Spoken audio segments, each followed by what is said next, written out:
हरे कृष्णा प्रभु दंड प्रणाम। प्रणाम तेरे। हरे कृष्णा प्रभु दंडवत प्रणाम। हरे कृष्णा दंडवत प्रणाम। स्टार्ट करते हैं। ओम अज्ञानतिमिरन्धस्य ज्ञानाञ्जनशलाकया चक्षुरुन्मिलितं येन तस्मै श्रीगुरुवे नमः। श्रीचैतन्यमनोभीष्टं स्थापितं येन भूतले शान्तिप्रदां ददाति स पदान्तिकं। वन्देऽहं श्रीगुरो श्रीयुतापद्कमलं श्रीगुरुं वैष्णवांश्च श्रीरूपं सागरजातां सगना रघुनाथां वितं तं सजीवं साद्वैतं सावधूतं परिजनसहितं कृष्णचैतन्यदेवं श्रीराधा कृष्णपादां सगना ललिता श्रीविशाखान्वितांश्च नमो विष्णुपादाय कृष्णप्रेष्ठाय भूतले श्रीमते भक्तिवेदांत स्वामी के नामिने नमस्ते सारस्वते देवे गौरवाणुचारणे निर्विशेष शून्यवादी पाश्चात्यस्थानि वाञ्छाकल्पतरुभ्यश्च कृपा सिन्धुभ्यश्च पतितानां पावनेभ्यो वैष्णवेभ्यो नमो नमः। नमो महावदन्नाय कृष्णप्रेमप्रदायते कृष्णाय कृष्णचैतन्याय नाम्ने गौरसे नमः। हे कृष्ण करुणा सिन्धु दीनबन्धु जगत्पते गोपिकान्त राधाकान्त नमस्ते तपिकाञ्चन गौरांगी श्रीराधे वृन्दावनेश्वरी विश्वामित्री देवी प्रणमामि हरिप्रिये प्रियजनवासाय नित्य परमात्मने भगवत सुभद्राभ्यां जगन्नाथाय च नमः। जय श्री कृष्ण चैतन्य प्रभु नित्यानंद श्री अद्वैत गदाधर श्री वासुदेव गौर भक्तवृंद। हरे कृष्णा कृष्ण कृष्ण हरे हरे हरे राम राम राम। संसार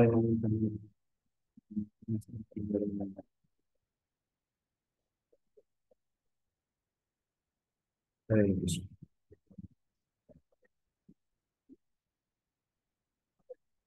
ओके,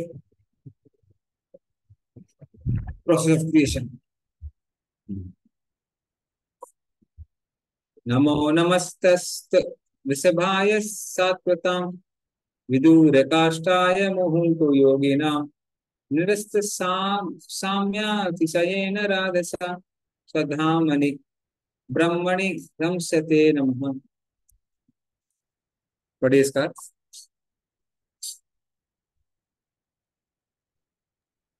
हरे कृष्णा।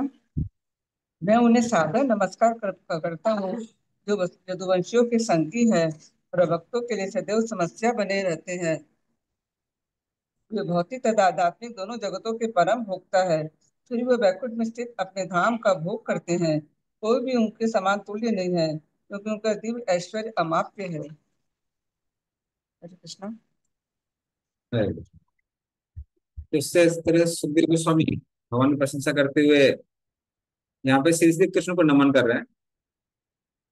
तो वो कहते हैं मैं ऐसे कृष्ण को नमन कर रहा हूँ जो यदुकुल के लोगों का कौन है, उनके मित्र हैं,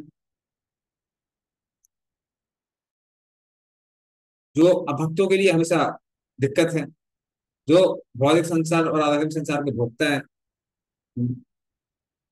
और कोई भी ना ही उनके समान है और ना ही उनसे बढ़कर है। इसलिए भगवान को बोलते हैं असम ऊर्ध्वा। असम ऊर्ध्वा मतलब ना ही उनके कोई समान में है और ना ही कोई इनसे बढ़कर। इस तरह से वो उनकी प्रशंसा करते हैं। नेक्स्ट श्लोक।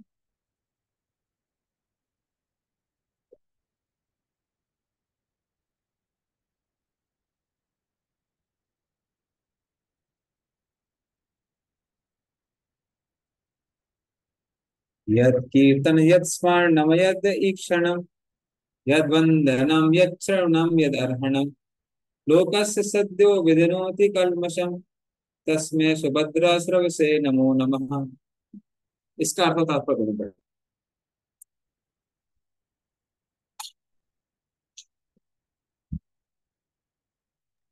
हरे कृष्णा। मैं उन सर्व मंगलमय भगवान श्री कृष्ण को सादर नमस्कार करता हूँ जिनके यशोगान स्मरण दर्शन वंदन श्रवण तथा पूजन से पाप करने वाले के सारे पाप फल तुरंत धुल जाते हैं। तात्पर्य यहाँ पर सर्वोच्च अधिकारी श्री सुखदेव गोस्वामी द्वारा समस्त पाप फलों के से मुक्त होने के लिए उत्कृष्ट धार्मिक कृत्यों का सुझाव दिया गया है। कीर्तन अर्थात भगवान का यशोगान कई प्रकार से संपन्न किया जा सकता है अतः स्मरण करके अर्च विग्रह का दर्शन करने के लिए मंदिरों में जाने, भगवान के साथ समक्ष प्रार्थना करने, श्रीमद् भागवत या भगवत गीता में वर्णित विधि से भगवान की महिमा का पाठ सुनने से, मधुर संगीत के साथ भगवान के यश का गायन करके तथा श्रीमद् भागवत या भगवत गीता जैसे शास्त्रों का पाठ करके कीर्तन संपन्न किया जा सकता है। भक्तों को चाहिए कि भगवान की सदैव अनुपस्थिति से निराश न हो, भले ही वे अपने ही को उनकी संगति में न पा रहे हो। कीर्तन, श्रवण, स्मरण आदि या तो सभी या इनमें से कुछ या केवल एक की भक्ति विधि हमें उपयुक्त प्रकार से भगवान की प्रेम में दिव्य सेवा संपन्न करके उनके सानिध्य का वांछित फल प्रदान कर सकती है। यहाँ तक कि कृष्ण या राम के पवित्र नाम के उच्चारण मात्र से वायुमंडल आध्यात्मिकता से परिपूरित हो सकता है। हमें भलीभांति जान लेना चाहिए, जहाँ भी ऐसी शुद्ध दिव्य सेवा की जाती है वहाँ भगवान विद्यमान रहते हैं। इस प्रकार निरपात कीर्तनम संपन्न करने वालों को भगवान का सकारात्मक सानिध्य प्राप्त होता है। इसी प्रकार कुशल मार्गदर्शन के अंतर्गत संपन्न किए गए स्मरण तथा वंदन से भी वांछित फल प्राप्त हो सकता है। मनुष्य को चाहिए कि वह भक्ति के स्वरूपों को मनवाना नहीं करे, और किसी मंदिर में जाकर भगवान के स्वरूप की पूजा कर सकता है, या किसी मस्जिद या गिरजाघर में भगवान के लिए विशेष भक्ति में प्रार्थना कर सकता है। मनुष्य निश्चय ही पाप फलों से छूट सकता है, बशर्ते वह मंदिर, मस्जिद या गिरजाघर में पूजा करके पापों के फलों से मुक्त होने की आशा से जानबूझकर पाप न करने के बारे में सावधान रहे। भक्ति में सेवा के बल पर जानबूझकर पाप करने की यह मनोवृत्ति नामनो बलाद यस्य ही पाप बुद्धि कहलाती है, और भक्ति में सेवा के मार्ग में यह सबसे बड़ा अपराध है। अतः ऐसे पापग्रस्तों के सावधान रहने के लिए श्रवण अत्यंत आवश्यक है। इस श्रवण विधि पर विशेष बल देने के उद्देश्य से ही सुखदेव गोस्वामी समस्त कल्याण का आह्वान करते हैं। हरे कृष्णा। धन्यवाद।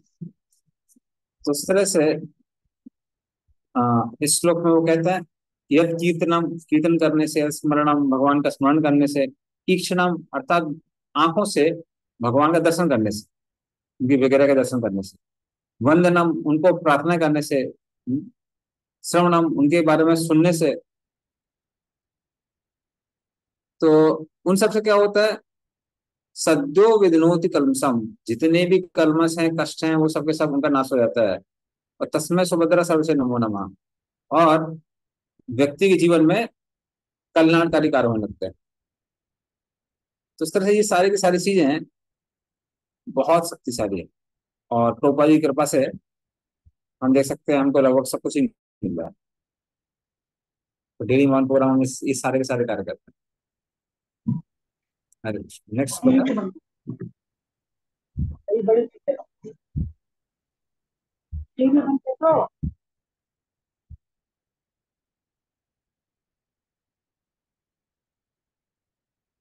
विचक्षणाय चरणोपसादनात् संगम विदस्यो भयतो अंतरात्मनः विन्दन्ति हि ब्रह्म गतिं गतः क्लमास् तस्मै सुभद्रा श्रवसे नमो नमः।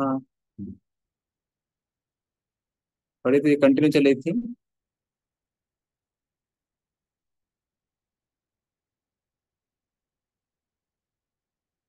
स्कार्फ पढ़ी।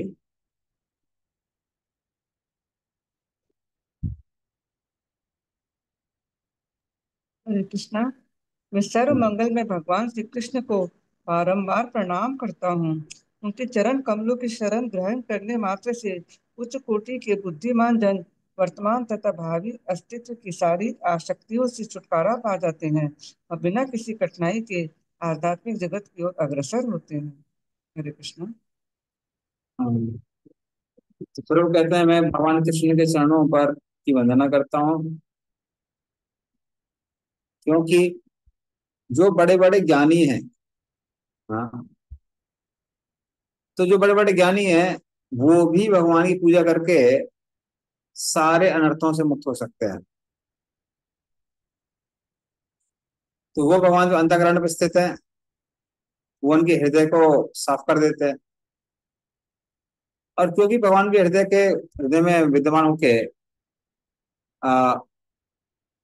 कल्मशों को साफ कर देते हैं, इसलिए वो अपने ब्रह्म की प्राप्ति बहुत जल्दी कर सकते हैं।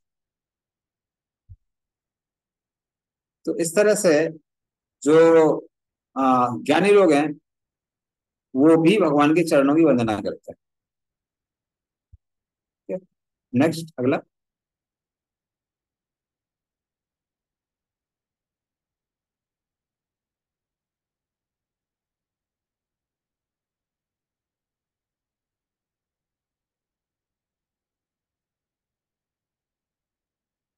तपस्विनो दानपराय सस्विनो मनस्विनो मंत्र विदासु मंगलः क्षेमं न विन्दन्ति विनाय दर्पणम् तस्मै सुभद्रा सविसे नमो नमः। पढ़िए, इसका अर्थ तात्पर्य में पढ़िए।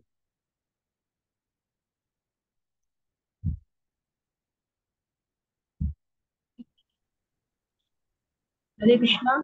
मैं सर्व मंगल में भगवान श्री कृष्ण को पुण्यशी, बड़े बड़े दानी, यश लभ कार्यकर्ता, बड़े बड़े दार्शनिक तथा योगी, बड़े बड़े वेद पाठी तथा वैदिक सिद्धांतों के बड़े बड़े अनुयायी तक भी ऐसे महान गुणों को भगवान की सेवा में समर्पित किए बिना कोई क्षेम कुशलता प्राप्त नहीं कर पाते। तात्पर्य: विद्या में प्रगति, दानशीलता, मानव समाज का राजनीतिक, सामाजिक या धार्मिक नेतृत्व, दार्शनिक चिंतन, योगाभ्यास, वैदिक अनुष्ठानों में निपुणता तथा मनुष्य के ऐसे ही सारे उत्तम गुण उसकी सिद्धि प्राप्ति में तभी सहायक बनते हैं जब उनका उपयोग भगवान की सेवा में किया जाए। ऐसे किए बिना ये सारे गुण सामान्य जनों के लिए कष्ट के कारण बन जाते हैं।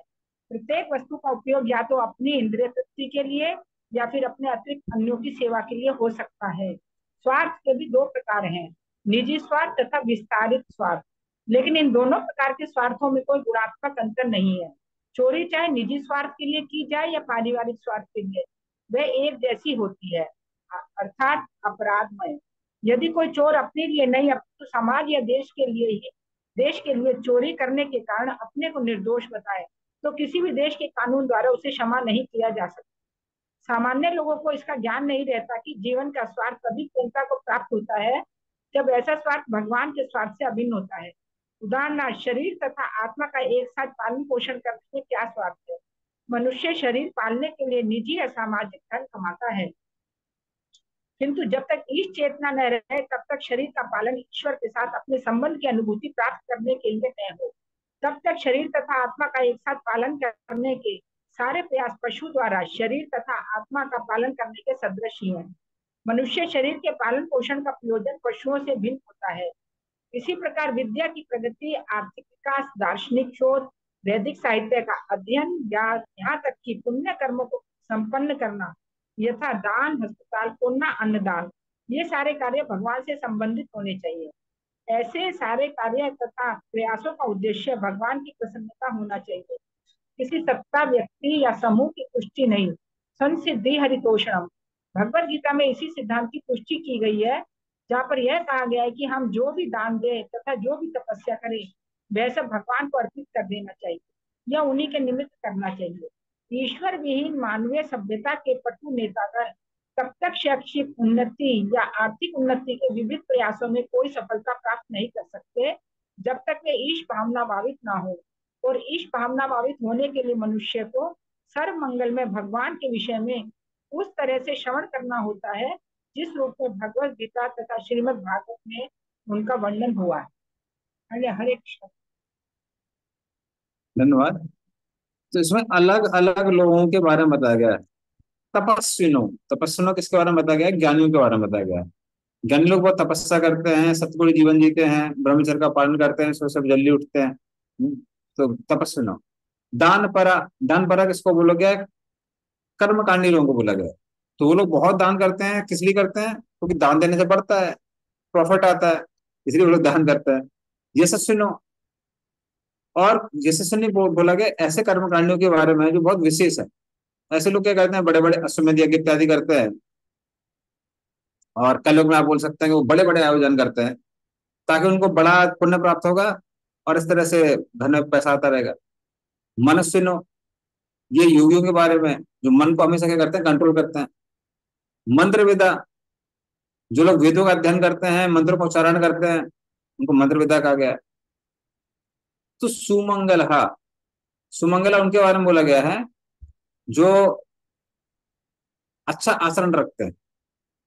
हाँ, पर ये सब के सब अपने लक्ष्य को प्राप्त नहीं कर सकते हैं जब तक वो क्या ना करें? क्षेमम न विन्दन्ति विनाय अर्पणम। हाँ, वो जब तक ये सारे के सारे कार्य भगवान को अर्पण नहीं करते हैं, भगवान के चरणों में ही रखते हैं, तस्मै सुभद्रा सर्वसे नमो नमः, तब तक उनको अपने अपने कार्यों में सफलता प्राप्त नहीं होगी।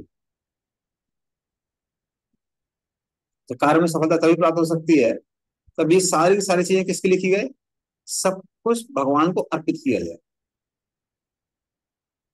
तो जब तक चीजें भगवान को अर्पित नहीं की जाती तब तक वो योग नहीं बनती। योग तभी कहलाएंगे जब वो भगवान को अर्पित की जाती है।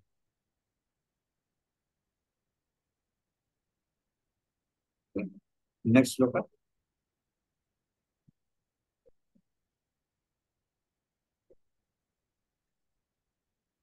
एक्चुअली तपस्या दान पर सेक्शन जो अभी हम लोग पढ़ रहे थे और ये जो अगला श्लोक है ये दोनों याद करने लायक श्लोक, ये आप पीछे भी दोहरा सकते हैं। किराट हूणांध्र पुलिंद पुलकसा किरात छात्रा पुलकषा आभीर शुंभायवनः कसादयः आमीर शुंभायवनः प्रसादय यन्ने च पापा यदपाश्रयाश्रयः यन्ने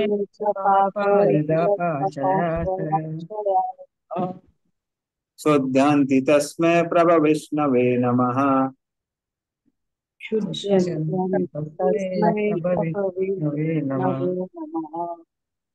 इसका पढ़िए अर्थ।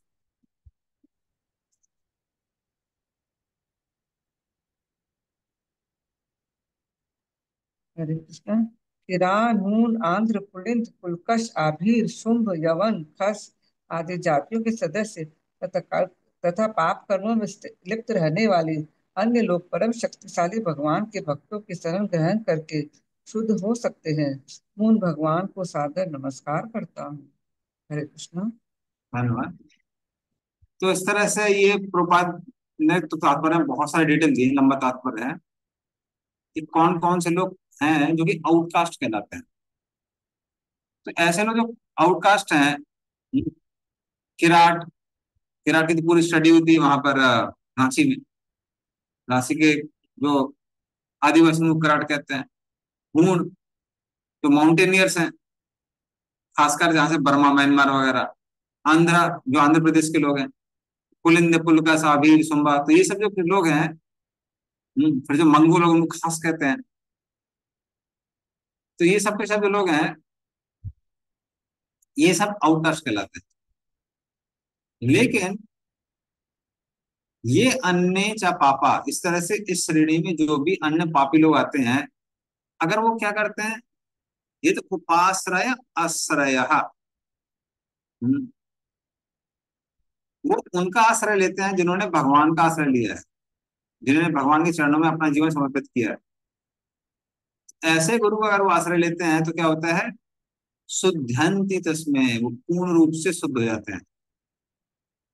हाँ, इसका मतलब है जो भक्ति है वो प्रारब्ध और अप्रारब्ध दोनों कर्मों का नाश कर देती है। क्योंकि खासकर अगर किसी का नीच कुल में जन्म हुआ है तो वो प्रारब्ध कर्म कहलाता है। प्रारब्ध मतलब मैनिफेस्ट हो गया है, आ चुका है। क्योंकि हम अपने माता पिता के, अपने कुल को हम लोग खत्म नहीं कर सकते हैं। माता पिता हो गए तो हो गए, इस जन्म के लिए माता पिता हो गए। इस कुल में इस जन्म में जिस कुल में जन्म हो गया तो वो हो गया। लेकिन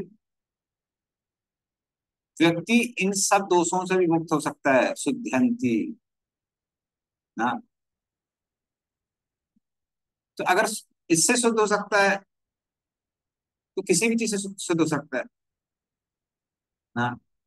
शुद्धंति तस्मै कैसे शुद्ध हो सकता है, प्रभु विष्णुवे नमः।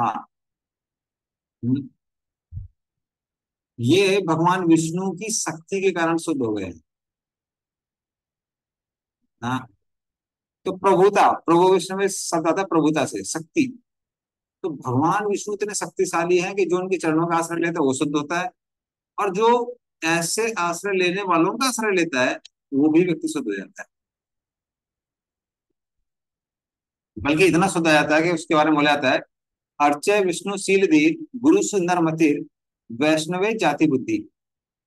अगर कोई भगवान की विग्रह को आ, साधारण पत्थर मानता है, गुरु को साधारण इंसान मानता है, और वैष्णवों को उनके जन्म के द्वारा दिखता है, क्या इसका इस परिवार में जन्म हुआ है, उसका उस परिवार में जन्म हुआ है, मैं तो ब्राह्मण हूँ, वो तो शूद्र है। कोई अगर ऐसे देखता है, इसको बोलते हैं ये पाप की बुद्धि है। तो ऐसा व्यक्ति पाप कर रहा है इसे काम करते हुए। तो कभी भी इन लोगों को आ, भौतिक दृष्टिकोण से नहीं देखना चाहिए, कहने का मतलब। और कारण यह है कि भगवान विष्णु इतने शक्तिशाली हैं कि वो बड़े बड़े योगी जो कि परमात्मा पे ध्यान करते रहते हैं, उनको जीवन का लक्ष्य प्राप्त करने में हजारों साल चले जाते हैं। और वहीं जो भक्त हैं जिनका ज्यादा कंसंट्रेशन नहीं है, जब में कभी सोते हैं कभी जगते हैं, कभी पता नहीं चलता क्या कर रहे हैं, ऐसे भक्त भी जब करते करते भगवत धाम चले जाते हैं। तो कोई बोला, अरे कोई कंसंट्रेशन से भी मतलब नहीं है। ऐसा नहीं, कंसंट्रेशन मतलब नहीं है, लेकिन मेन चीज है कि भगवान विष्णु इतने शक्तिशाली है कि उनका ध्यान करने से ही व्यक्ति पूर्ण रूप से शुद्ध हो जाता है। तो ये भक्ति की शक्ति है। Okay, next.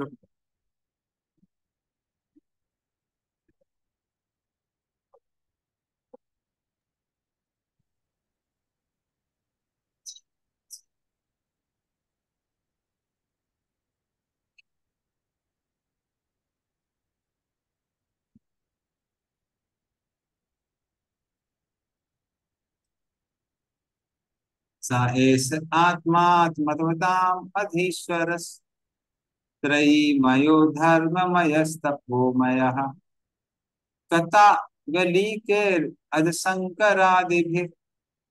वितर्क लिंगो भगवान प्रसीदताम। पढ़िए इसका अर्थ। हरे कृष्णा। वे परमात्मा है तथा समस्त स्वरूप सिद्ध पुरुषों के परमेश्वर हैं। वे साक्षात वेद, धर्म ग्रंथ, शास्त्र तथा तपस्या हैं। वे ब्रह्मा जी, शिव जी तथा कपट से रहित समस्त व्यक्तियों द्वारा पूजित हैं। आश्चर्य तथा सम्मान से ऐसे पूजित होने वाले पूर्ण पुरुषोत्तम मुझ पर प्रसन्न हो। हरे कृष्ण।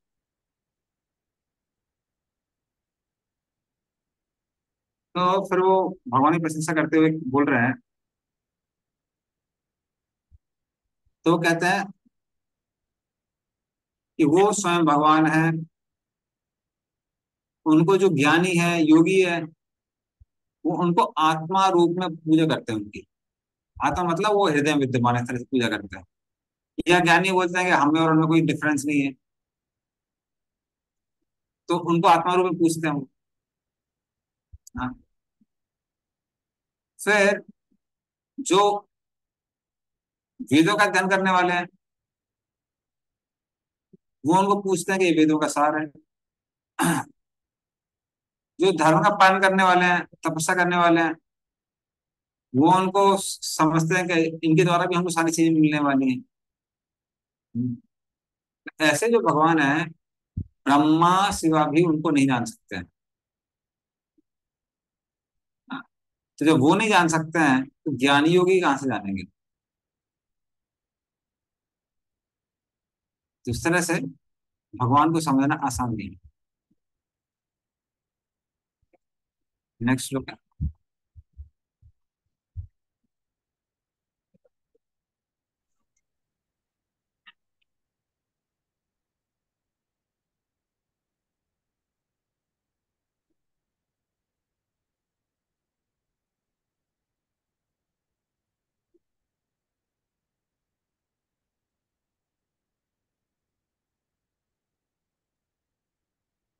श्रिया पतिर्यज्ञपति प्रजापतिर धियां पतिर्लोकपतिर्धरा पतिः पतिर्गतिश्चान्धक विष्णुशाक्तता प्रसीदता में भगवान सताम पतिः। ये बड़ा सुंदर श्लोक है। इसका अर्थ और तात्पर्य दोनों।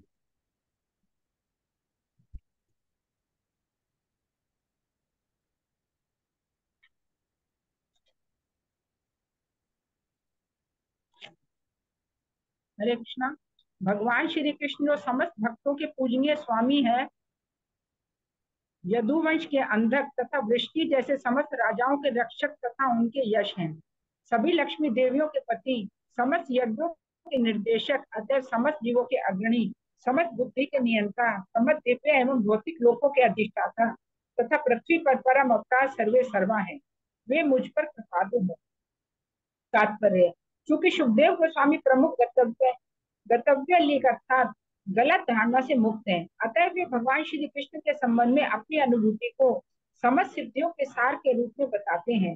प्रत्येक व्यक्ति लक्ष्मी जी की कृपा का आकांक्षी रहता है, लेकिन लोग यह नहीं जानते कि भगवान श्री कृष्ण समस्त लक्ष्मियों के प्रियतम पति हैं। ब्रह्म संहिता में कहा गया है, भगवान अपने दिव्य धाम गोलोक वृंदावन में सुरभि गायों को चराते रहते हैं और वहां लाखों लक्ष्मियां उनकी सेवा करती रहती हैं। ये सारी लक्ष्मियां उनकी अंतरंगा शक्ति के अंतर्गत अलाद्य शक्ति की अभिव्यक्तियां हैं। और जब भगवान इस पृथ्वी पर प्रकट हुए थे तो उन्होंने इस अलाद्य शक्ति के कार्यकलापों का आंशिक प्रदर्शन उन बद्ध जीवों को आकृष्ट करने के लिए रासलीला के रूप में किया, तो तुच्छ काम वासना की मृत तृष्णा के पीछे दौड़ते रहते हैं। सुखदेव गोस्वामी जैसे भगवान के शुद्ध भक्त ने, जो भौतिक जगत के गर्हित विषय जीवन से पूर्ण रूप से विरक्त हैं, भगवान की अलाद्य शक्ति के इस कार्य को काम वासना यौन से संबंधित करके कभी विवेचन नहीं किया, अपितु उन संसारी लोगों के लिए जो विषय जीवन के पीछे दौड़ते हैं, अचिंत्य दिव्य रस का आस्वादन कराने के लिए इसका विवेचन किया।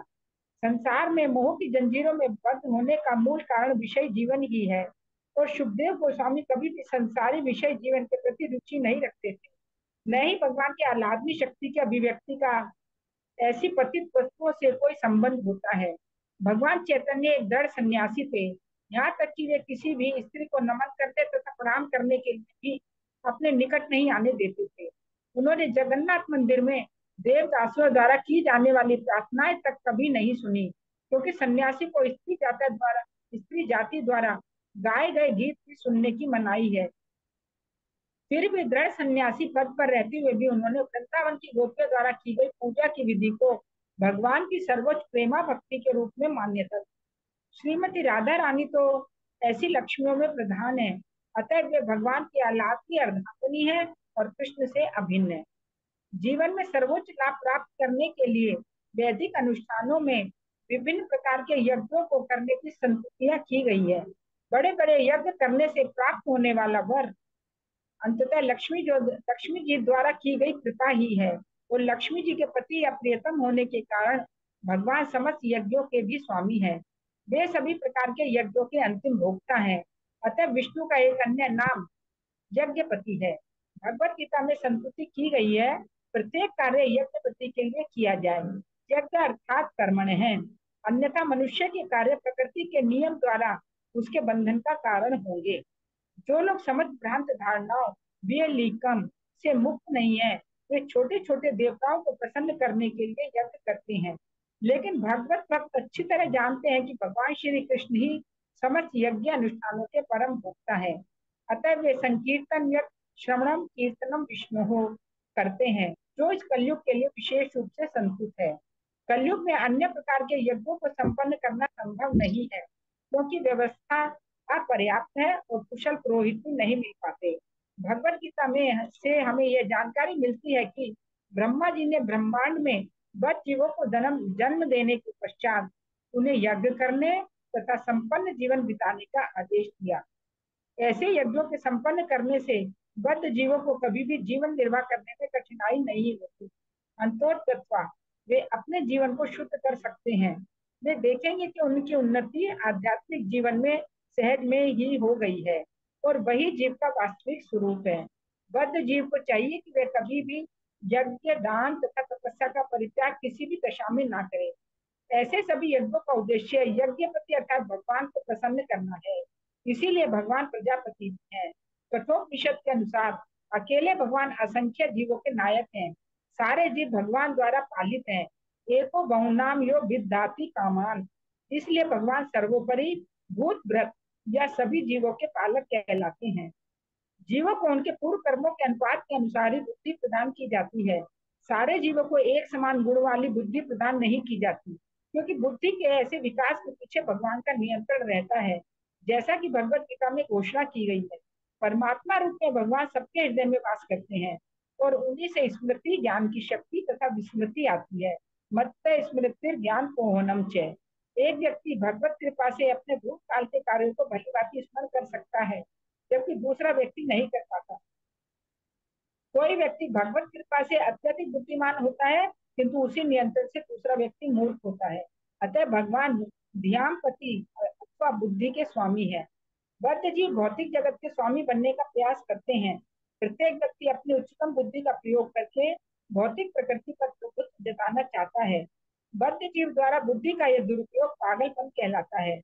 मनुष्य को अपनी बुद्धि का उपयोग भव बंधन से मुक्त होने के लिए करना चाहिए, लेकिन बद्ध जीव अपने पागलपन के कारण इंद्रिय तृप्ति में ही अपनी सारी शक्ति तथा बुद्धि लगा देता है और इस उद्देश्य की प्राप्ति के लिए वह सभी प्रकार के दुष्कर्म करता है। परिणाम यह होता है कि पागल बद्ध जीव संपूर्ण स्वतंत्रता का मुक्त जीवन प्राप्त न करके पुनः पुनः अनेक प्रकार के बंधन में पड़ता रहता है। भौतिक जगत में हम जो कुछ देखते हैं वह भगवान की ही सृष्टि है। अतः समस्त ब्रह्मांडों में प्रत्येक वस्तु के वे ही असली स्वामी हैं। बद्ध जीव भगवान के वश में रहकर इस सृष्टि के एक अंश का भोग कर सकता है, लेकिन आत्मनिर्भर बनकर नहीं। यही ईशोपनिषद का उपदेश है। मनुष्य को ब्रह्मांड के स्वामी द्वारा प्रदत्त वस्तुओं से संतुष्ट रहना चाहिए। यह तो निरा पागलपन है कि कोई दूसरे के हिस्से की भौतिक संपत्ति में अधिकार जताने का प्रयास करता है। ब्रह्मांड के स्वामी बद्ध जीवों पर अपनी अवधि कृपावश अपनी ही शक्ति आत्माया द्वारा बद्ध जीवों के साथ नित्य संबंध को पुनः स्थापित करने के लिए अवतरित होते हैं। वे सबको उनके नियंत्रण में कुछ हद तक झूठे ही भोक्ता बनने के बजाय अपनी शरण में आने के लिए उपदेश देते हैं। जब वे इस तरह अवतरित होते हैं तब वे यह सिद्ध कर देते हैं कि उनमें भोगने का कितना बड़ा सामर्थ्य है और वे एक साथ 16,000 पत्नियों के साथ विवाह करके भोग की अपनी शक्ति का प्रदर्शन उदाहरण के तौर पर करते हैं। बद्ध जीव केवल एक पत्नी का पति बनकर गर्व का अनुभव करता है, लेकिन भगवान इस पर हंसते हैं। बुद्धिमान व्यक्ति जान सकता है कि असली पति कौन है। वास्तव में भगवान ही अपनी सृष्टि की सारी स्त्रियों के पति हैं, लेकिन भगवान से नियंत्रित होने वाला बद्ध जीव अपने को एक या दो पत्नियों का पति होने पर गर्व का अनुभव करता है। इस श्लोक में वर्णित विभिन्न प्रकार के पतियों की ये योग्यताएं भगवान श्री कृष्ण को ही शोभा देती हैं। अतः सुखदेव गोस्वामी ने यदुवंश के पति तथा गति का विशेष उल्लेख किया है। यदुवंश के सभी सदस्य जानते थे कि भगवान श्री कृष्ण ही सब कुछ है और जब उन्होंने पृथ्वी पर अपनी दिव्य लीलाएं समाप्त कर ली तो वे सभी उनके पास लौटना चाह रहे थे। यदुवंश का विनाश भगवान की इच्छा से हुआ, क्योंकि इसके सदस्यों को भगवान के साथ भगवत धाम वापस जाना था। यदुवंश का संहार परमेश्वर द्वारा सृजित एक भौतिक प्रदर्शन था, अन्यथा यदुवंश के सारे सदस्य तथा भगवान नित्य संगी हैं। अतः भगवान समस्त भक्तों के मार्गदर्शक हैं। इसीलिए सुखदेव गोस्वामी ने प्रेम पूरित भावों से भगवान को सादर नमस्कार किया। हरे कृष्ण। धन्यवाद। तो यहाँ पे भगवान को स्त्रियापति अर्थात जो भी स्त्री आती है, मतलब ऑस्पिशियसनेस, उसके पति, प्रोस्पेरिटी आती है, उसके पति बोला गया। यज्ञपति, यज्ञों के पति, बुद्धि के पति, धियाम, प्रजापति अर्थात सारे जीवों के पति, सारे लोगों के पति। तो ये सब कह के बोला गया है। क्यों बोला गया है? क्योंकि पति का एक मेन काम होता है वो है रक्षा करना, और भगवान ही हर जीव की और हर चीज की रक्षा करने में सक्षम है। इस संसार में व्यक्ति कितना भी शक्तिशाली क्यों ना हो, मृत्यु द्वारा पराजित तो हो ही जाता है।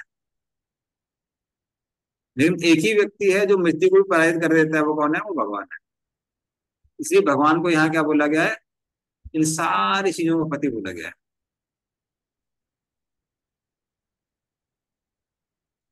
ठीक है, चलिए नेक्स्ट श्लोक में चलते हैं।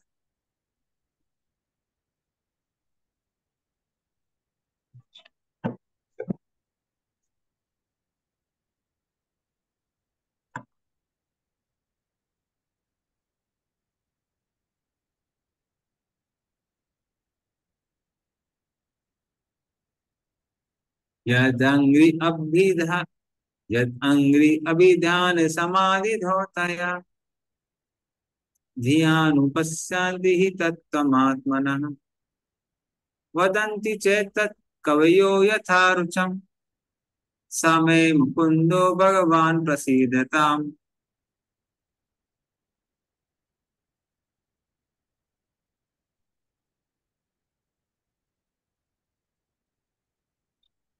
हरे कृष्णा। भगवान श्री कृष्ण ही मुक्तिदाता हैं। भक्त प्रतिपल उनके चरण कमलों का चिंतन करते हुए तथा महापुरुषों के चरण चिन्हों पर चलते हुए समाधि में परम सत्य का दर्शन कर सकता है। तथापि विद्वान ज्ञानी जन उनके विषय में अपनी सनक के अनुसार चिंतन करते हैं। ऐसे भगवान मुझ पर प्रसन्न। हरे कृष्ण। इसका तात्पर्य पढ़े माते तात्पर्य। तात्पर्य, योगी जन इंद्रियों को वश में करने का कठिन प्रयास करके प्रत्येक के भीतर स्थित परमात्मा की झलक पाने के लिए योग की समाधि में स्थित होते हैं, किंतु शुद्ध भक्त प्रतिफल भगवान के चरण कमलों का स्मरण करते हुए वास्तविक समाधि को तुरंत ही प्राप्त होता है, क्योंकि ऐसी अनुभूति के द्वारा उसके मन तथा बुद्धि भौतिक उपयोग के रोग से धुलकर पूर्ण रूप से स्वच्छ हो जाते हैं। शुद्ध भक्त अपने आप को जन्म मृत्यु के सागर में पतित हुआ सोचता है, अतः वह अपने को उबारने के लिए भगवान से निरंतर प्रार्थना करता है। वह केवल भगवान के चरण कमलों की दिव्य धूलि का एक कण बनना चाहता है। शुद्ध भक्त भगवत कृपा से भौतिक भोग के सारे आकर्षण से पूरी तरह रहित हो जाता है और कलमश से मुक्त रहने के लिए वह निरंतर भगवान के चरण कमलों का चिंतन करता है। भगवान के महान भक्त राजा कुलशेखर ने प्रार्थना की है, कृष्ण त्वदीय पद पंकज अंचरातम अदेव में विष्णु मान सराज हंस है प्राण प्रयाणे समय कब बात चित्तई कंठा रधवरोध धन विधौ स्मरणम उत्तस्ते। हे भगवान कृष्ण, मेरी प्रार्थना है कि मेरा मन रूपी हंस तुरंत आपके चरण कमलों के डंठलों तक डूबकर उनके जाल में उलझ जाए, अन्यथा मेरी अंतिम सांस के समय जब मेरा गला कफ से रुत हो जाएगा तब भला मैं आपका चिंतन कैसे कर सकूंगा। हंस तथा कमल लाल के मध्य घनिष्ठ संबंध होता है, अतः यह उपमा अत्यंत उपयुक्त है। हंस या परमहंस बने बिना जीव के लिए भगवान के चरण कमलों के डंठलों के जाल तक प्रवेश कर पाना असंभव है। जैसा कि ब्रह्म संहिता में कहा गया है कि ज्ञानी अपने पांडित्य के बावजूद अनंत काल तक तर्क वितर्क करने पर भी परम सत्य को स्वप्न तक नहीं देख सकता। भगवान ऐसे ज्ञानियों के समक्ष अपने आप को प्रकट न करने का अपना अधिकार सुरक्षित रखते हैं, और क्योंकि ऐसे लोग भगवान के चरण कमलों के डंठलों के जाल में प्रवेश नहीं कर पाते, अतः सारे ज्ञानी अपना अपना भिन्न निष्कर्ष निकालते हैं और अंत में अपनी अपनी रुचि के अनुसार यथा रुचम यह कहकर समझौता करते हैं, जितने फल उतने मत। लेकिन भगवान कोई दुकानदार तो है नहीं जो ज्ञान के विनिमय में सभी प्रकार के ग्राहकों को प्रसन्न करने का प्रयास करें। भगवान खुद जो है वही वे हैं। वे तो पूर्ण पुरुषोत्तम परमेश्वर है और वे चाहते हैं कि लोग पूर्ण रूप से उनके ही शरणागत हो। लेकिन शुद्ध भक्त पूर्ववर्ती आचार्यों के पथ का अनुसरण करते हुए अपने गुरु के पारदर्शी माध्यम से परमेश्वर को देख सकता है। अनुपश्यंती। शुद्ध भक्त मानसिक तर्क ज्ञान द्वारा भगवान का दर्शन करने का प्रयास कभी नहीं करता, अपितु वह आचार्यों के तर्क चिन्हों पर चलता है। महाजनो ये सतह से पंथा। अतः वैष्णव आचार्यों में भगवान तथा भक्तों को लेकर कोई मतभेद नहीं रहता। भगवान चैतन्य जोड़ देकर कहते हैं कि जीव भगवान का सनातन दास है और वह एक ही साथ भगवान से एक तथा पृथक है।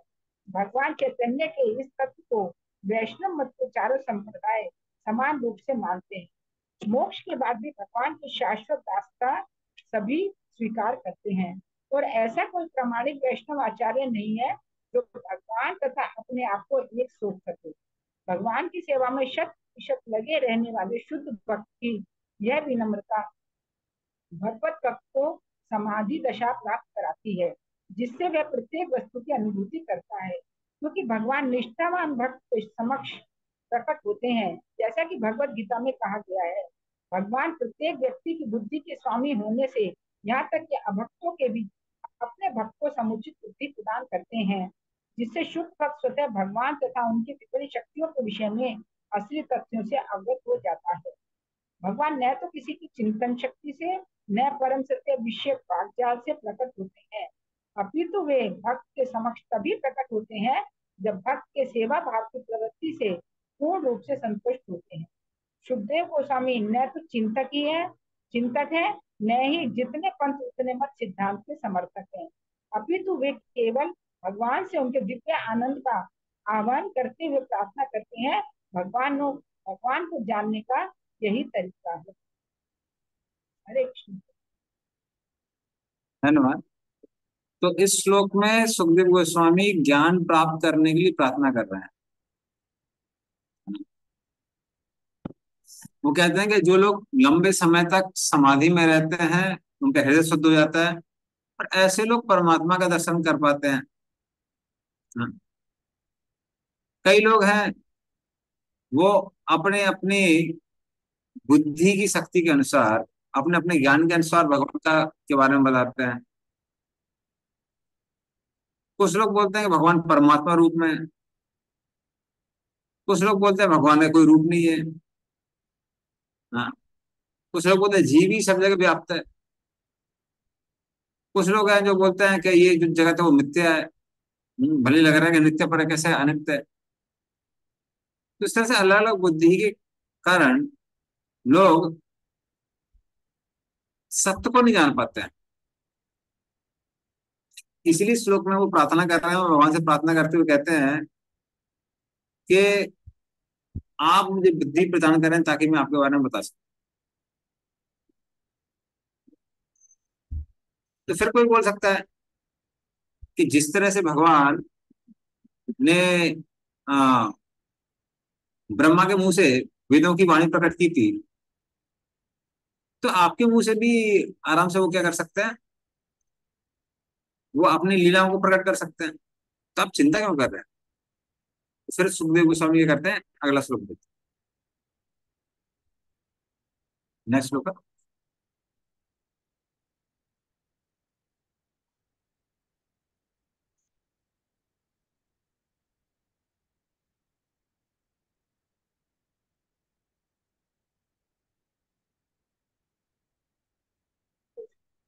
प्रचोदिता येन पुरा सरस्वती वितन्वता जस्य सतीं स्मृतिं हृदि स्वलक्षणा प्रादुर्भूत किलास्यता समे ऋषीणां वृषभा प्रसीदताम्। पढ़िए इसका अर्थ। हरे कृष्णा।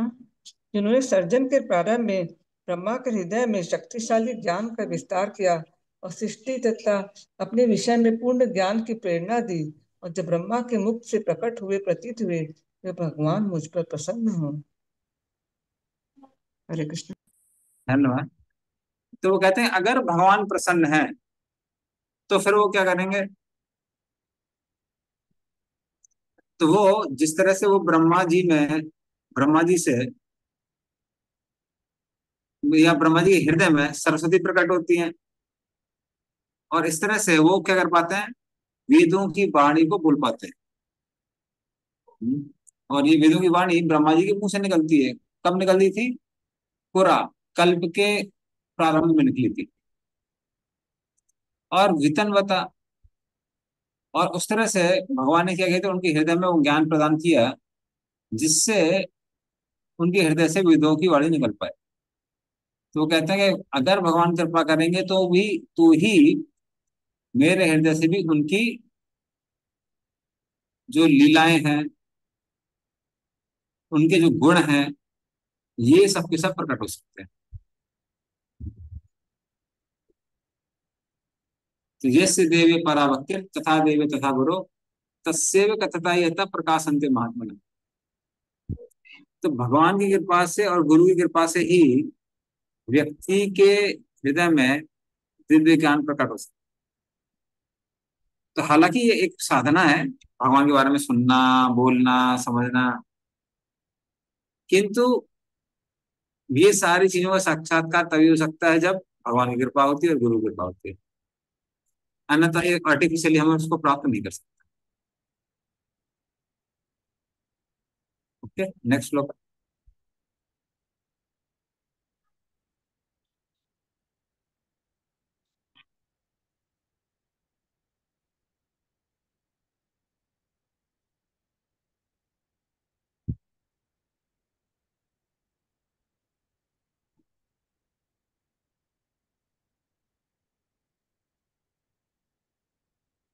भूतेर्महद्भिर् य इमा पुरो विभुन् निर्मायसे ते यदमुष पूरुषः भुङ्क्ते गुणान् षोडश षोडशात्मकः सा अलङ्कृष्टा भगवान् वचांसि मे।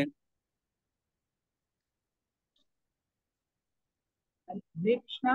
ब्रह्मांड के भीतर लेकर जो तत्वों से निर्मित शरीरों को प्राण में बनाते हैं और जो अपने पुरुष अवतार में जीव को भौतिक गुणों के 16 विभागों के अधीन करते हैं, जो जीव के जनक रूप हैं, वे पूर्ण पुरुषोत्तम भगवान मेरे प्रवचनों को अलंकृत करने के लिए प्रसन्न हैं। हरे। तो यहाँ पर सुखदेव गोस्वामी क्या कह रहे हैं? वो कह रहे हैं कि जो मेरे शब्द हैं वो भगवान द्वारा ही निर्मित हो, उनमें भगवान प्रकट हो, उनमें भगवान की सुंदरता दिखाई दे, और इस प्रकार भगवान के जो भी गुण है माधुर्य रस में, कारुण्य रस में, जो अलग रस में, वो सारे के सारे जो रस हैं वो श्रोतागणों के हृदय में मधुरता प्रदान करें। इसका मतलब वो प्रार्थना कर रहे हैं कि श्रोतागण जो है, उसको सुनने वाले हैं, उनको भी उस रस का आस्वादन प्राप्त हो सके। तो जिस तरह से भगवान सबके शरीर प्रकट करते हैं, तो माता के घर में शिशु कैसे जन्म लेता है, कैसे उसको शरीर प्राप्त होता है, उसको भी पता नहीं होता है। तो कौन बनाते हैं? भगवान बनाते हैं। और जिस प्रकार भगवान सबके हृदय में विद्यमान होके सारे शरीर को संचालित करते हैं, तो वही भगवान से मैं प्रार्थना करता हूँ, सुखदेव गोस्वामी कहते हैं, कि वो मेरे शब्दों को शक्ति प्रदान करें।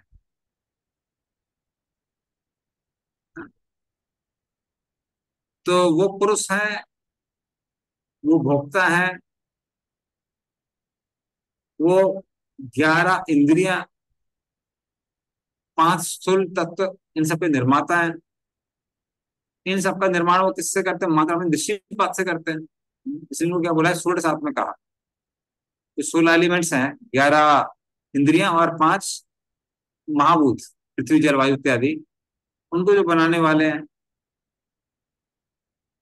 तो जो उनको बनाने वाले जो इतने शक्तिशाली हैं, कृपया वो मेरे शब्दों को शक्ति दें, जिसके द्वारा मैं उनकी स्तुति कर सकूं।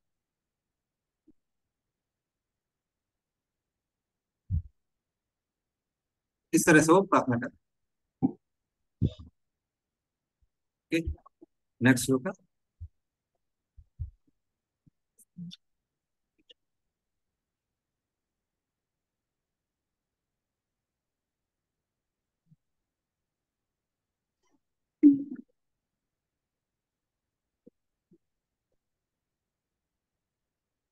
नमस्तस्मै भगवते वासुदेवाय वेधसे पपुर्ज्ञानम् अयं सौम्य यन्मुखां पुरुहासवम्। पढ़िए इसका। हरे कृष्णा। मैं वासुदेव के अवतार श्री व्यास देव को सादर नमस्कार करता हूँ, जिन्होंने वैदिक शास्त्रों का संकलन किया। शुद्ध भक्तगण भगवान के कमल सदृश मुख से टपकते अमृतोपम दिव्य ज्ञान का पान करते। हरे कृष्ण। इसका भी, इसका तात्पर्य है, तात्पर्य पढ़िए। तात्पर्य, वेद से अर्थात दिव्य ज्ञान की पद्धति के रचयिता इस शब्द की व्याख्या करते हुए श्रीधर स्वामी ने टीका की है कि इस शब्द द्वारा श्री व्यास देव को सादर नमस्कार किया गया है, जो वासुदेव के अवतार हैं। श्री जीव गोस्वामी ने इसे स्वीकार किया है, लेकिन श्री विश्वनाथ चक्रवर्ती ठाकुर एकदम एक कदम आगे बढ़ाया है कि भगवान कृष्ण के मुख से टपकता अमृत उनकी विभिन्न प्रेमिकाओं के मुखों में चला जाता है, जिससे वे संगीत, नृत्य, वेश सज्जा, अलंकरण जैसी ललित कलाएं वे सारी बातें सीखती हैं जो भगवान को आस्वाद है। भगवान द्वारा आस्वाद ऐसा संगीत, नृत्य तथा अलंकरण संसारी नहीं होता, क्योंकि भगवान को प्रारंभ में ही पर अर्थात दिव्य कहकर संबोधित किया गया है। भुलक्कड़बद्ध जीवों को यह दिव्य ज्ञान अज्ञात है। भगवान के अवतार श्री व्यास देव ने वैदिक साहित्य का इसलिए संकलन किया जिससे बद्ध जीव भगवान के साथ अपने बिछड़े हुए संबंधों को फिर से स्मरण कर सके। अतः मनुष्यों को चाहिए कि वो वैदिक शास्त्रों को या कहे कि माधुर्य रस में भगवान द्वारा अपनी प्रेमिकाओं को किए गए अमृत दान को समझने के लिए व्यास देव या सुखदेव गोस्वामी के कमल से सुने। दिव्य ज्ञान के क्रमिक विकास द्वारा मनुष्य संगीत तथा नृत्य की उस दिव्य कला को प्राप्त कर सकता है जिसे भगवान ने अपनी रासलीला के समय प्रदर्शित किया। लेकिन वैदिक ज्ञान के अभाव में भगवान के रास नृत्य तथा संगीत की दिव्य प्रकृति को समझ पाना कठिन है, किंतु भगवान के शुद्ध भक्त इस अमृत का आस्वादन अर्थात दार्शनिक वार्ताओं के रूप में तथा रास नृत्य में भगवान द्वारा चुंबन के रूप में करते हैं, क्योंकि इन दोनों में कोई भौतिक अंतर नहीं। हरे धन्यवाद। तो चक्रवर्ती पाद ने इसके दो अर्थ बताए हैं, एक बाहरी रूप अर्थ बताया और एक आंतरिक अर्थ बताया। तो बाहरी अर्थ क्या है कि वो अब इस श्लोक में अपने जो गुरु हैं व्यासदेव उनको प्रणाम कर रहे हैं और व्यासदेव को प्रणाम करते हुए कहते हैं कि मैं अपने गुरु व्यासदेव को प्रणाम करता हूं जो वासुदेवाय, जो कि भगवान वासुदेव के अवतार हैं, वेद से सारे शास्त्रों के निर्माता हैं और जिनका मुख ज्ञान के अमृत से भरा हुआ है। और जो भक्त लोग हैं वो उस ज्ञान का आस्वादन करते हैं। तो ये बाहरी रूप से हो गया। आंतरिक मीनिंग इसका क्या है कि अगर वासुदेव को कृष्ण बोला जाए तो इस श्लोक में जो आता है कपूर ज्ञानम अयम सौम्या, सौम्य बोला गया है कृष्ण की गोपियों को,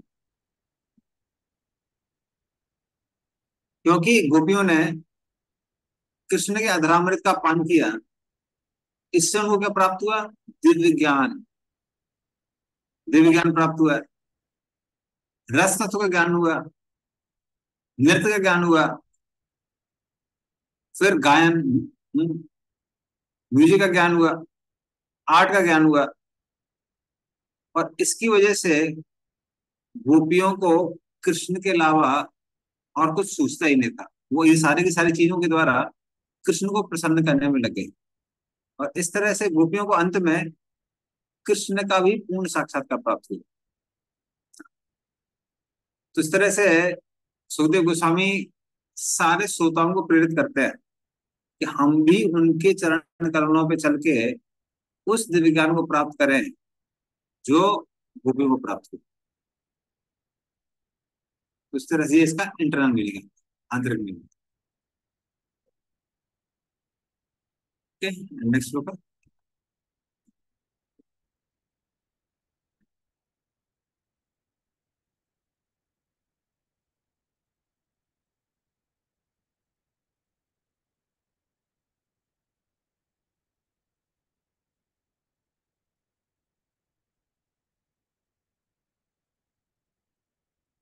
एतदेवात्मभू राजन् नारदाया विपृच्छते वेद गर्भो अभ्यधात साक्षात यदा हरिरात्मनः।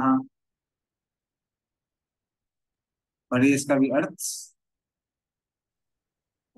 ये राजन, नारद द्वारा पूछे जाने पर प्रथम जन्मा ब्रह्मा जी ने इस विषय में ठीक वही बात बतलाई जो भगवान ने अपने पुत्र ब्रह्मा से प्रत्यक्ष कही थी, जिन्हें जन्म से ही वैदिक ज्ञान धारण कराया गया था।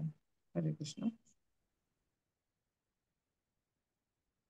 अब वो क्या करते हैं, देखिए यहाँ पे सूत गोस्वामी शौनक आदि ऋषि को सुखदेव गोस्वामी और परीक्षित महाराज का संवाद बता रहे हैं और फिर संवाद के अंदर संवाद है।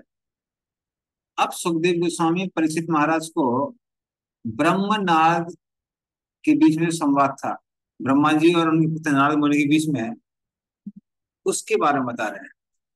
हाँ, तो वेद गर्भो अभ्यधाता, वेद गर्भ ब्रह्मा को कहा गया है जो कि बचपन से ही वेदों के ज्ञान से भरे हुए हैं।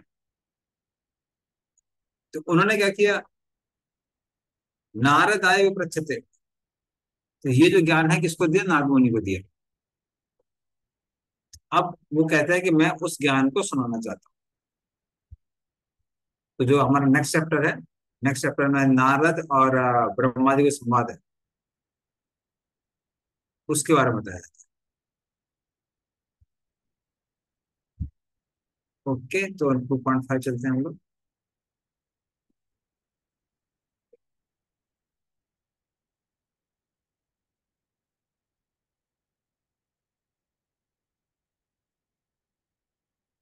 तो नेक्स्ट श्लोक में, सॉरी नेक्स्ट चैप्टर में सर्ग का विवरण आता है। सर्ग अर्थात प्राइमरी क्रिएशन। तो प्राइमरी क्रिएशन के बारे में बताया जाता है नेक्स्ट उसमें अध्याय में। तो ये वो क्रिएशन है जो ब्रह्मा जी करते हैं, सॉरी भगवान विष्णु करते हैं ब्रह्मा जी के आने के पहले। तो ब्रह्मा जी के आने के पहले ये क्रिएशन होती है, जो कि नेक्स्ट चैप्टर में होती है। ठीक है, तो नेक्स्ट श्लोक में चलते हैं। नेक्स्ट श्लोक में थोड़ा सा मैं वो बताता हूँ डिटेल। तो इसमें ब्रह्मा जी नारद मुनि को आ, सृष्टि से संबंधित चीजें बताते हैं, और फिर वो बताते हैं कैसे भगवान का विराट रूप आता है। और ये जो विराट रूप है ये अलग अलग भगवान के लोकों से बना हुआ है, इसका विवरण है। तो भगवान विष्णु की सृष्टि से लेके विराट रूप की सृष्टि तक का जो डिटेल है वो इस अध्याय में आता है। पहले हम लोग थोड़ा सा कुछ श्लोक पढ़ेंगे, कहीं बीच में या फिर एंड में मैं डिटेल में कृष्ण के बारे में कैसे सृष्टि होती है। ठीक है, वो पीपीटी वगैरह के साथ में हम लोग डिस्कस करेंगे। नादवाचा देवदेव नमस्तेस्तु भूत भावन पूर्वज तद विजानी यज ज्ञानम आत्म तत्व निदर्शनम। पढ़िए इसका अर्थ। हरे कृष्णा। श्री नारद मुनि ने ब्रह्मा जी से पूछा, हे देवताओं में प्रमुख देवता, हे प्रथम जन्मा जीव, मैं आपको सादर नमस्कार करता हूँ। कृपा करके मुझे वह दिव्य ज्ञान बताएं जो मनुष्य को आत्मा तथा परमात्मा के सत्य तक ले जाने वाला है। ओके, इस तरह से वो प्रार्थना करते हैं। भूत भावना अर्थात वो भगवान जो सबके शरीर का निर्माण करने वाला है। पूर्वज, वो मरीचि जैसे बड़े बड़े ऋषियों के पहले भी हैं, उनके भी पूर्वज हैं। तो वो कहते हैं विजानी ही, आपको सारा डिटेल पता है, आपको आपके पास सारा ज्ञान है, आप आत्मा के बारे में जानते हैं, परमात्मा के बारे में जानते हैं। तो नारद मुनि कहते हैं मैं ये सारे ज्ञान के बारे में जानना चाहता हूँ। तो इस तरह से अगले श्लोक में, श्लोक नंबर 2 में वो अलग अलग प्रश्न पूछते हैं ब्रह्मा जी से। नेक्स्ट श्लोक है।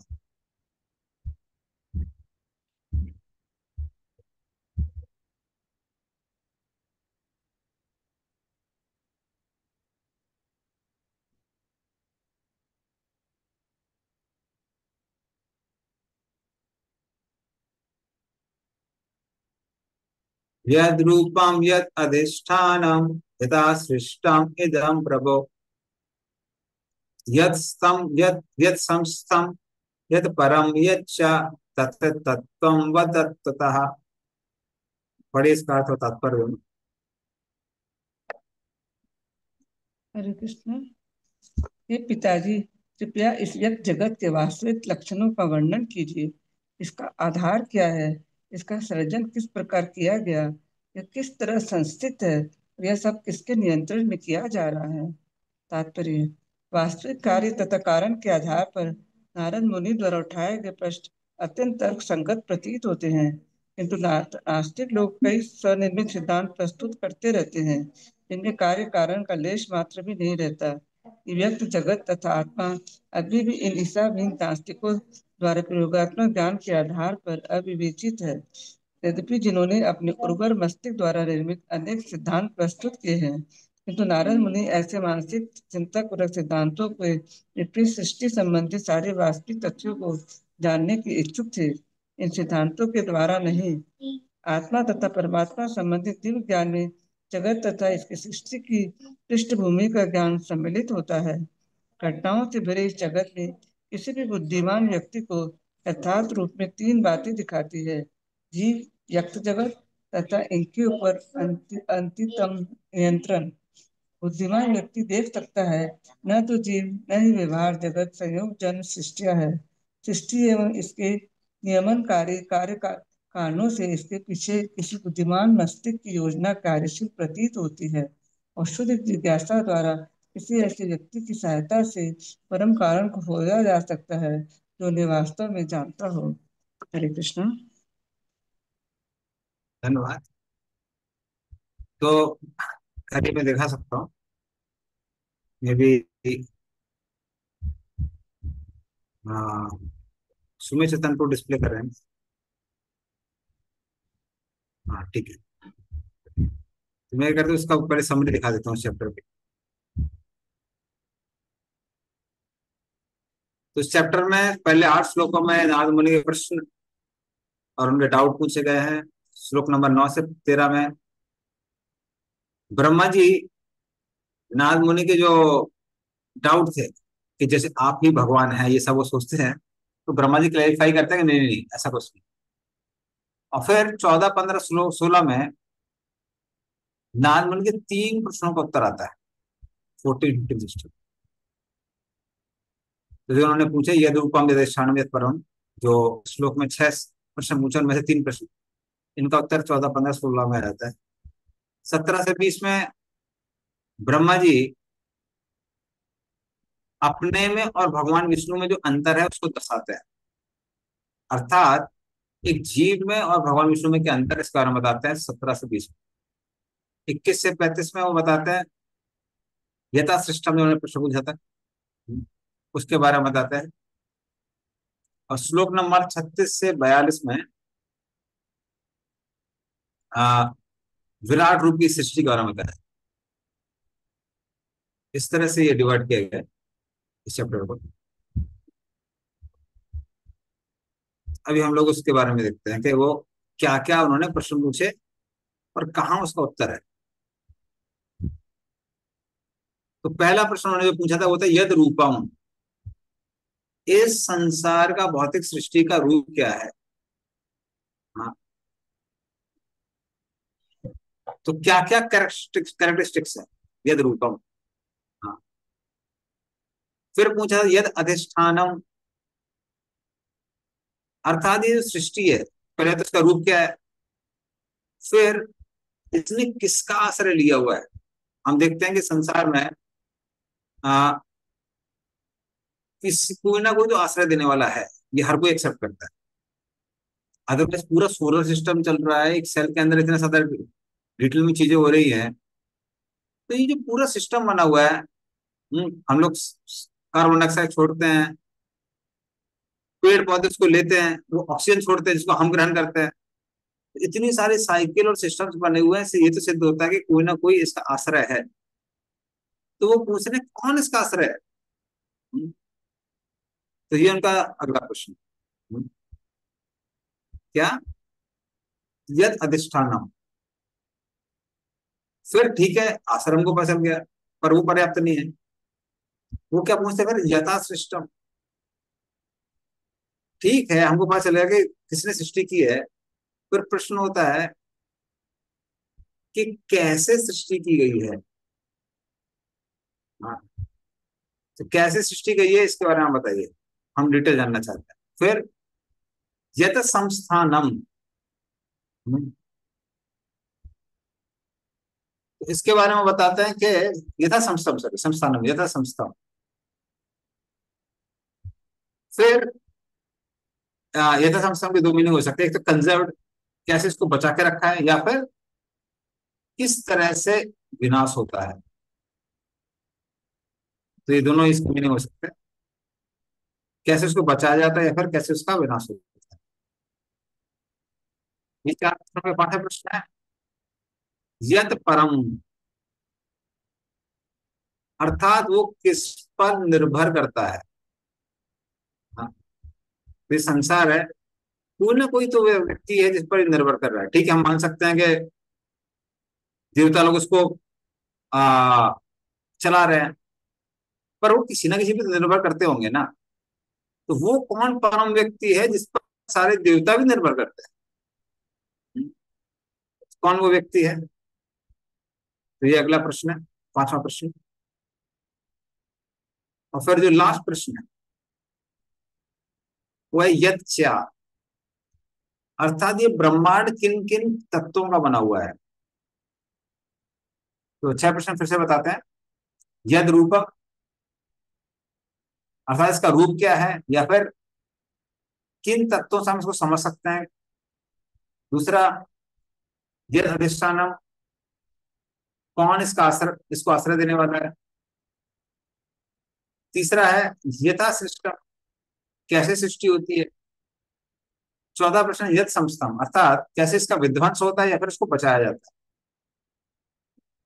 पांचवा है यद परम, ये किस पर निर्भर करता है, किस पर डिपेंड करता है। और छठवां वो है यच्चा, ये किन किन तत्वों का बना हुआ है। उनका नंबर भी डिस्कस कर लेते हैं। तो यद रूपम, इसका अर्थ है 14 नंबर श्लोक, इसी चैप्टर के 2.5.14। तो यद रूपम का है। फिर यद स्थानम, कौन आश्रय देने वाला, ये 2.5.15-16 एंड और 2.6.13 ये इसमें है। फिर यथा सिस्टम, कैसे ये इसका निर्माण होता है, ये इसी चैप्टर के श्लोक का नंबर 21 to 35, 2.5.21 to 35 इसमें बताया गया है। यद समस्तम, कैसे इसका विध्वंस होता है, कैसे इसको बचाया जाता है, यह 2.6.39 में। यद परम, इस पर निर्भर करता है, ये भी 2.5.15 में और 2.6.32 में आता है, इस चैप्टर में, नेक्स्ट चैप्टर में। और यच्चा, ये किस चीजों से निर्मित है, ये 2.6.1 to 18 में भी आता है और 2.6.23 30 में भी आता है। तो नेक्स्ट चैप्टर में कई श्लोकों में ये आता है यच्चा किसका बना हुआ है। तो इस तरह से ब्रह्मा जी नारद मुनि के प्रश्नों का उत्तर करने वाले। हरे कृष्णा प्रभु जी। हाँ जी, बोलिए। प्रभु जी, सेकंड और फिफ्थ क्वेश्चन में क्या डिफरेंस है? ओके, सेकंड और फिफ्थ क्वेश्चन। ओके, तो व्हाट इज इट शेल्टर। हाँ, तो जो शेल्टर है, आप शेल्टर बोल सकते हैं कि ये बिगिनिंग में है या फिर एंड में। अर्थात हर चीज का विध्वंस होता है, वो तो व्यक्ति या फिर ब्रह्मांड किसका आश्रय लेता है। और जो डिपेंड होता है, डिपेंडेंस डे टू डे होता है, हर दिन हम डिपेंड करते हैं। तो ये सिर्फ बिगिनिंग में या एंड में नहीं है, ये डे टू डे बेसिस पे। तो इस तरह माइन्यूट अंतर है दोनों के अंदर, ये बोल सकते हैं। ठीक, एक बिगिनिंग और एंड वाला है और एक मेंटेनेंस। जैसे ना हम लोग बोलते हैं क्रिएशन, डिस्ट्रक्शन, बट बीच में क्या आ जाता है हमारा, मेंटेनेंस। ओके, तो श्लोक नंबर 3 क्वेश्चन कंटिन्यू कर रहे हैं।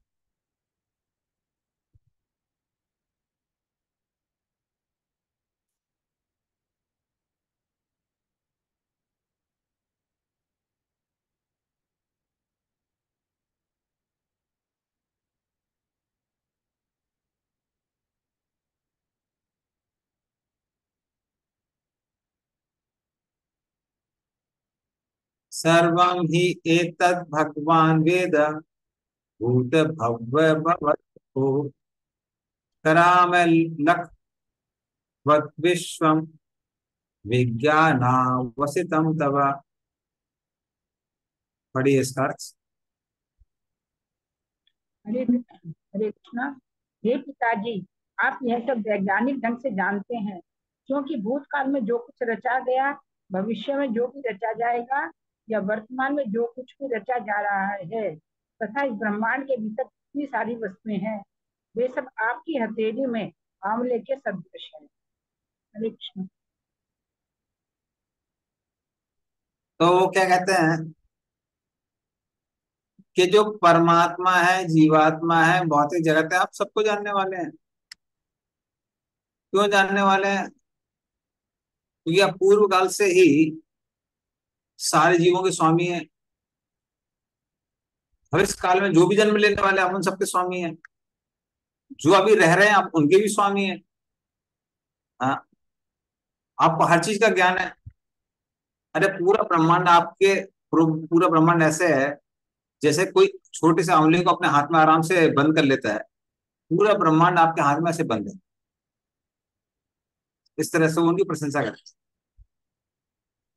हालांकि हम आगे देखेंगे, ब्रह्मा जी बोल रहे हैं ऐसा नहीं है। ऐसा नहीं है, आगे वो क्लैरिफाई करेंगे। लेकिन वो उनकी ऐसी प्रशंसा कर रहे हैं जैसे मान लीजिए कोई वही भगवान हो, ब्रह्मा जी भगवान। नेक्स्ट श्लोक।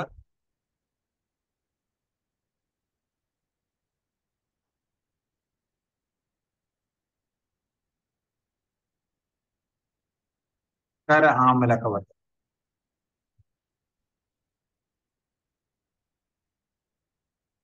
यद विज्ञानो यद आधारो यद परस्त्वं यद आत्मकः एका सदसि भूतानि भूतेरेवात्म मायया।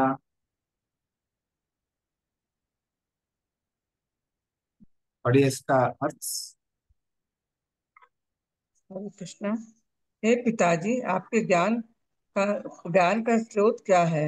आप किसके संरक्षण में रह रहे हैं? आप किसकी अधीनता में कार्य कर रहे हैं? आपकी वास्तविक स्थिति क्या है? क्या आप अकेले ही सारे जीवों को अपनी निजी शक्ति के द्वारा भौतिक तत्वों से उत्पन्न करते हैं? हरे कृष्णा। तो बेसिकली वो बोल रहे हैं आप अपने बारे में बताइए। तो हमने इस संसार के बारे में पूछा, इसके आश्रय के बारे में पूछा, इतनी सारी चीजों के बारे में पूछा। हम आपसे पूछना चाहते हैं, जद विज्ञान, आपके ज्ञान का स्रोत क्या है? जद आधार, आपका आधार कौन है? यद पर, क्या ऐसा है कि आप स्वयं ही अपने आप में आधारित हैं, आपको किसी की आवश्यकता नहीं है? हम्म। फिर क्या आप अपने ही आत्मा, अर्थात आप किसी पे निर्भर नहीं करते हैं? मुझे तो ऐसा लगता है कि जैसे आप स्वतंत्र भगवान हैं, आपको किसी की मदद की आवश्यकता नहीं है। इसलिए क्या बोलते हैं, एका सदस्य भूतानी। अर्थात हमको ऐसा लगता है कि अकेले ही आपने पूरे संसार की सृष्टि करी है, आपको किसी की भी आवश्यकता नहीं है। अब वो एनालॉजी भी देते हैं उस पर। तो एनालॉजी नेक्स्ट उसमें दी हुई है। नेक्स्ट जो एनालॉजी है, बहुत सारे मायावादी अपने बारे में देते हैं। पर यहाँ हम देखेंगे ब्रह्मा जी इतने ईमानदार है कि वो मना कर देते हैं भाई हम भगवान हैं। नेक्स्ट श्लोक है।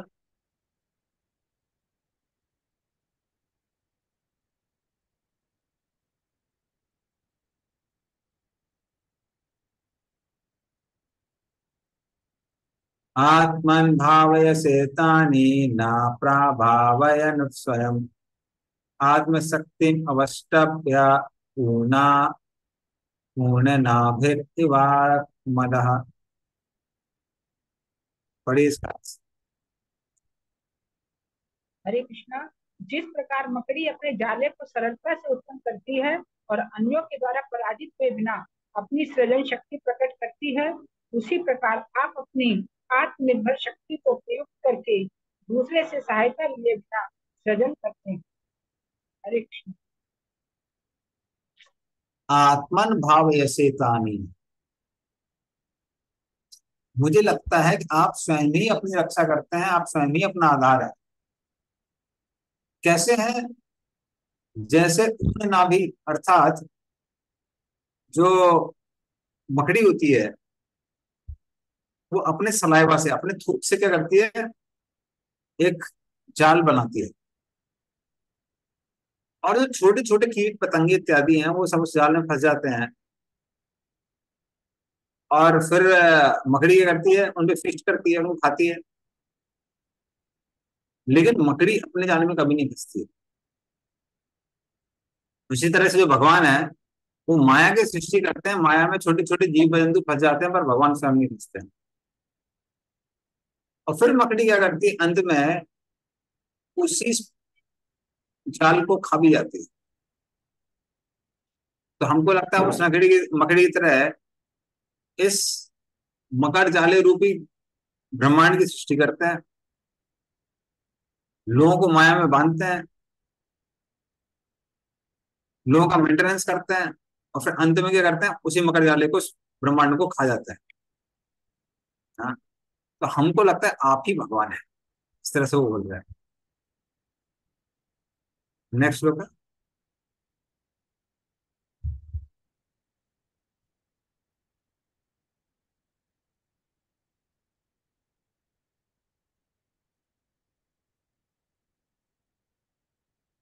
न हम वेद परम यस्मिन् न परम न समम विभो नाम रूप गुणैर्भाव्यम सत असत किंचित अन्यतः।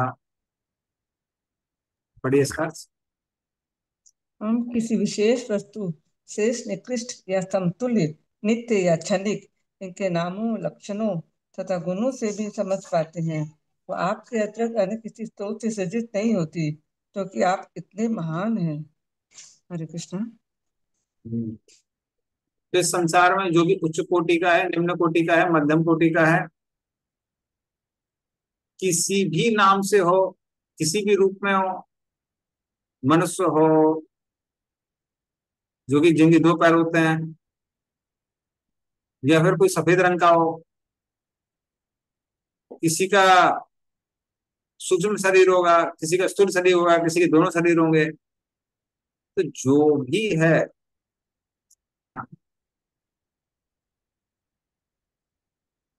तो हमको नहीं लगता कि आपके अलावा वो कहीं और से आता होगा। हाँ? मुझे लगता है कि सारी चीजें आपसे ही आती हैं, अन्य किसी से नहीं आती। नेक्स्ट श्लोक। तो दो श्लोक और बचे हैं, हम लोग करेंगे।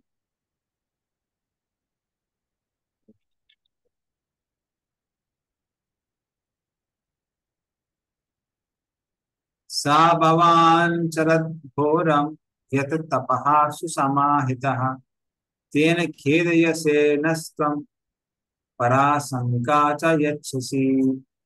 पढ़िए इसका अर्थ। फिर भी जब हम आपके द्वारा पूर्ण अनुशासन में रहते हुए संपन्न की गई कठिन तपस्याओं के विषय में सोचते हैं, तो हम आपसे भी अधिक शक्तिशाली किसी व्यक्ति के अस्तित्व के विषय में आश्चर्यचकित रह जाते हैं, यद्यपि आप सृष्टि के मामले में इतने शक्तिशाली हैं। हरे कृष्ण। हाँ, तो आप इतने शक्तिशाली हैं, बट फिर भी हम कभी कभी क्या देखते हैं, यत तपा सुसमाहितः, आप स्वयं भी तपस्या में समाहित है, आप स्वयं भी तपस्या कर रहे हैं। तो हमको लगता है कि कोई ना कोई और भगवान है। जैसे प्रभुपाद बोलते हैं अहंगुरोपासिता, कई लोग हैं जो अपनी स्वयं की पूजा करते हैं, सोचते हैं हम ही भगवान है।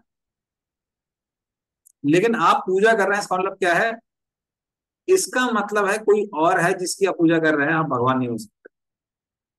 तो बोल रहे हैं कि ब्रह्मा जी से नारद मुनि कहते हैं आप तपस्या कर रहे से सिद्ध होता है कि लगता है कोई और भगवान। नेक्स्ट श्लोक है 8 नंबर, आज का लास्ट श्लोक।